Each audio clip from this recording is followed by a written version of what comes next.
खबरनामे में अपने मेज़बान तारिक हाशमी का अभिवादन कबूल कीजिए। खबरनामे में आज दिन भर की तमाम सियासी खबरें मध्य प्रदेश की रोज़ाना की तरह। तो चलिए शुरू करते हैं खबरनामा। कैलाश विजयवर्गीय बनेंगे केंद्र में मंत्री और खंडवा संसदीय क्षेत्र से वो लड़ सकते हैं चुनाव। ये बात अपने आर्टिकल में दिनेश निगम त्यागी, एक वरिष्ठ पत्रकार ने एक कॉलम में लिखी है। आइए बताते हैं आपको पूरी खबर और क्या दावा किया है दिनेश निगम त्यागी ने। इस बात के कयास पहले से ही लगाए जा रहे थे कि अगर पश्चिम बंगाल में भाजपा ने अच्छा प्रदर्शन किया तो कैलाश विजयवर्गीय का कद बढ़ सकता है। वो मुख्यमंत्री पद की दौड़ में भी शामिल हो गए हैं। पूर्व मंत्री अर्चना चिटनीस पिछले कुछ समय से इस कदर सक्रिय हैं जैसे नेतृत्व की ओर से उन्हें हरी झंडी मिल गई हो। वे पश्चिम बंगाल प्रचार अभियान में भी हिस्सा लेने गई थीं। कृष्ण मुरारी मोघे एवं पूर्व सांसद स्वर्गीय नंद कुमार सिंह के बेटे हर्षवर्धन सिंह चौहान का नाम भी दावेदारों में शामिल बताया जा रहा है। फिलहाल केंद्रीय मंत्रिमंडल का विस्तार निकट भविष्य में संभावित है, इसलिए केंद्रीय मंत्री बनकर उन्हें मुख्य धारा में लाने की योजना है। प्रदेश के शिवराज मंत्रिमंडल से हटने के बाद से ही वे केंद्र में भाजपा संगठन का दायित्व निभा रहे हैं। पश्चिम बंगाल में हालांकि भाजपा को वैसी सफलता नहीं मिली जैसे दावे किए जा रहे थे, लेकिन विधानसभा में वे वामपंथियों और कांग्रेस को पीछे छोड़कर आगे निकल गए और भाजपा पश्चिम बंगाल में मुख्य विपक्षी दल बन गई। इसका बहुत कुछ श्रेय विजयवर्गीय को दिया जा रहा है। खंडवा में भाजपा के कई दावेदार कैलाश विजयवर्गीय खंडवा से लोकसभा चुनाव लड़ना चाहते हैं। ये चर्चा काफ़ी समय से है, लेकिन इससे पहले वे केंद्रीय मंत्री बन सकते हैं, इसकी भी संभावना कम थी। भाजपा के अंदर से ये खबर अभी कुछ रोज पहले ही बाहर आई कि खंडवा सीट से भाजपा में दावेदारों की कमी नहीं है। भारतीय जनता पार्टी खंडवा में अपनी जीत तय मानकर चल रही है, फिर भी वे कोई चूक नहीं करना चाहती, इसीलिए केंद्र में मंत्री बनाकर विजयवर्गीय को उपचुनाव लड़ाने की तैयारी है। खंडवा में कांग्रेस की ओर से दावेदार के रूप में सिर्फ एक नेता का नाम है, वे हैं अरुण यादव। खास बात यह है कि अरुण यादव यहां से 2 चुनाव लगातार हार चुके हैं, बावजूद इस बार भी वे दौड़ में शामिल दिखाई दे रहे हैं। कांग्रेस की ओर से किसी नाम की चर्चा सामने नहीं आई है। इसकी वजह यह भी है कि अरुण यादव केंद्रीय मंत्री और इसके बाद पार्टी के प्रदेश अध्यक्ष रहे हैं। खंडवा चुनाव लड़ने के कारण उनके पास पूरे क्षेत्र में कार्यकर्ताओं की टीम है। हालांकि खबर है कि निर्दलीय विधायक सुरेंद्र सिंह शेरा यहां से अपनी पत्नी को टिकट दिलाना चाहते हैं। इधर मध्य प्रदेश के पूर्व मंत्री और प्रदेश भाजपा के वरिष्ठ नेता दीपक जोशी इन दिनों प्रदेश के दिग्गज नेताओं से मुलाकात कर रहे हैं। हालांकि जोशी अपनी मुलाकात को सामान्य बता रहे हैं, लेकिन खंडवा लोकसभा में चुनाव के पहले किए जा रहे मेल मिलापों ने क्षेत्र की राजनीतिक सरगर्मियों को हवा दे दी है। पूर्व मंत्री दीपक जोशी की भाजपा के राष्ट्रीय महासचिव कैलाश विजयवर्गीय, विधानसभा अध्यक्ष गिरीश गौतम, मंत्री ओम प्रकाश सकलेचा से मुलाकातें हुई हैं। इन मुलाकातों ने राजनीतिक चर्चाओं को भी हवा दी है। आपको यहां बता दें कि काला पीपल से दीपक जोशी चुनाव लड़ते थे, लेकिन इस बार वे मनोज चौधरी से चुनाव हार गए थे 2018 में। लेकिन मनोज चौधरी कांग्रेस छोड़कर भाजपा में आ गए और उसके बाद से दीपक जोशी लगातार मुलाकातें करते हैं। जब दीपक जोशी की जगह जब उपचुनाव हुए तो मनोज चौधरी को वहां से चुनाव लड़ाया गया, तो उस पर भी उन्हें काफ़ी नाराज़गी हुई थी दीपक जोशी को। उस वक्त भी उनको कई सारे आश्वासन दिए थे, शायद वही आश्वासनों की बदौलत है कि वो मुलाकातें कर रहे हैं और खंडवा लोकसभा सीट से भारतीय जनता पार्टी का टिकट चाह रहे हों। चलिए बढ़ते हैं अगली खबर की जानिब। मध्य प्रदेश में स्कूलों की मनमानी कोई नई बात नहीं है, लेकिन अब इसका विरोध करने पर जिम्मेदार अभिभावकों की समस्याएं सुलझाने की बजाय उन्हें मरने की सलाह देने लगे हैं।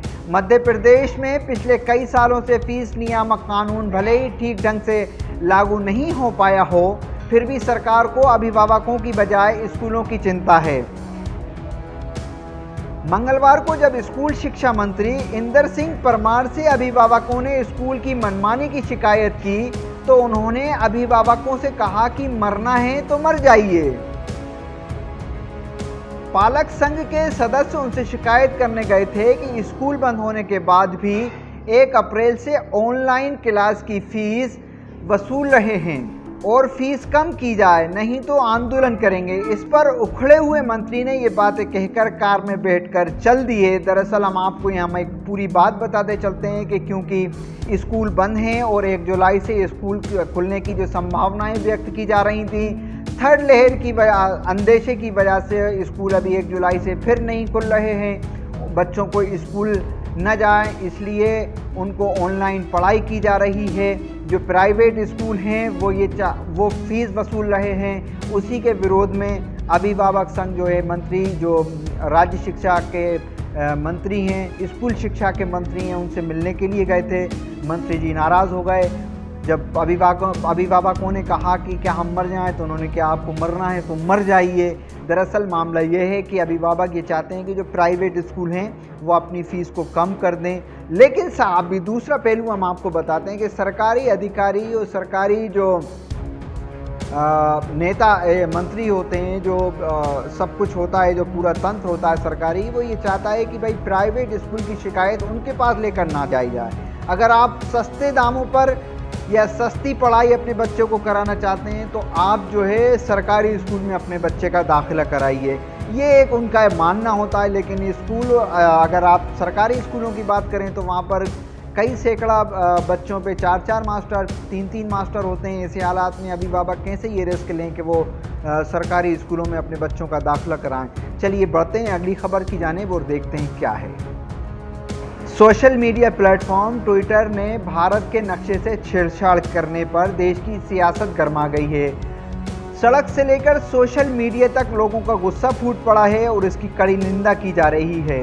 इसी बीच मध्य प्रदेश के गृह विभाग ने भी बड़ा फैसला लिया है। मध्य प्रदेश के गृह मंत्री नरोत्तम मिश्रा ने डीजीपी को जांच करने के निर्देश दिए हैं। गृह मंत्री नरोत्तम मिश्रा ने कहा कि लंबे समय से देश के विरोध में लगातार कुछ न कुछ चल रहा है। कभी भारत माता के बारे में अनर्गल बोला तो कभी ट्विटर पर देश का गलत नक्शा दिखाया। ये सब गंभीर मसले हैं, इन्हें हल्के में नहीं लिया जा सकता। केंद्र और प्रदेश सरकारें भी इसे गंभीरता से लिया है। गृह मंत्री ने कहा कि मैंने मध्य प्रदेश के डीजी विवेक जौहरी को इस मामले की जांच कर कानूनी कार्रवाई करने के निर्देश दिए हैं।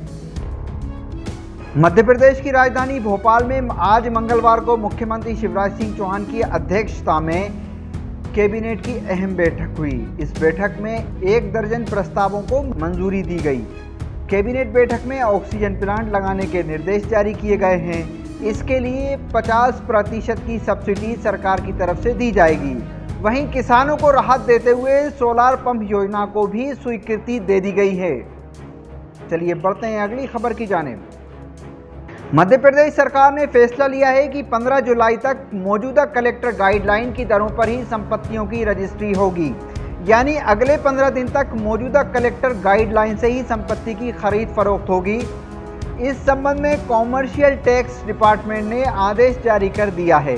इससे पहले 1 जुलाई से नई गाइडलाइन जारी करने का फैसला लिया गया था। 25 मई को पिछले वित्तीय वर्ष में लागू गाइडलाइन को 30 जून तक के लिए यथावत रखा गया है, लेकिन अब इसे 15 दिन के लिए और बढ़ा दिया गया है। मतलब ये कि एमपी में 1 जुलाई से प्रॉपर्टी की रजिस्ट्री की दरें एवरेज 19 से 20% तक बढ़ने की तैयारी थी।